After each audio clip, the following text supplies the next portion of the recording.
China ভ্রমণের দ্বিতীয় দিন আমরা চলে আসলাম ওয়ার্ল্ডের লংগেস্ট সি ব্রিজটি দেখতে, যার নাম ডেনিয়াং কুংশাং গ্র্যান্ড ব্রিজ। এটি এখনো পর্যন্ত ওয়ার্ল্ড গিনেস বুকে বিশ্বের সবচেয়ে দীর্ঘতম সেতু।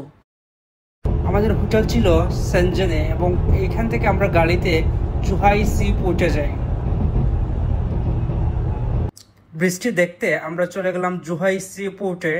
এই ব্রিজটি যেহেতু তিনটি দেশকে কানেক্ট করছে, চায়না, হংকং এবং ম্যাকাও, এই তিনটি দেশকেই কানেক্ট করার জন্য চায়না এই ব্রিজটি তৈরি করেছে।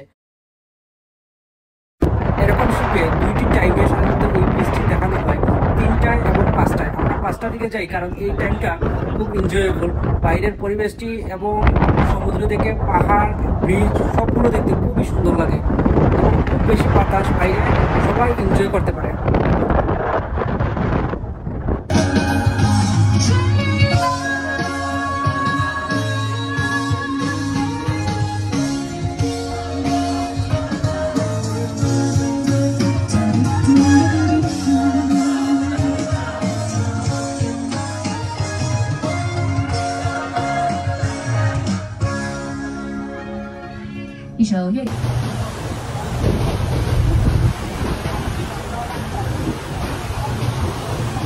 শিপে এই বৃষ্টি সম্পর্কে বিভিন্ন ইনফরমেশন দিচ্ছিল, কিন্তু চায়নার ভাষার কারণে আমরা কিছুই বুঝতে পারিনি।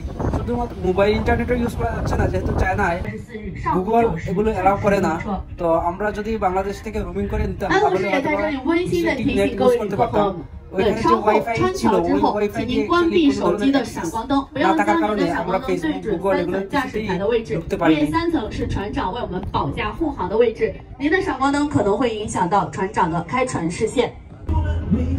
চায়নার ইঞ্জিনিয়াররা সম্পূর্ণ চায়নার টেকনোলজিতে এই ব্রিজটি নিজস্ব অর্থায়নে তৈরি করেছে।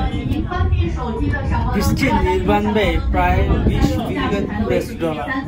ব্রিজটিতে যে পরিমাণ স্টিল ইউজ করা হয়েছে তা দিয়ে 60টি আইফেল টাওয়ার তৈরি করা যেত।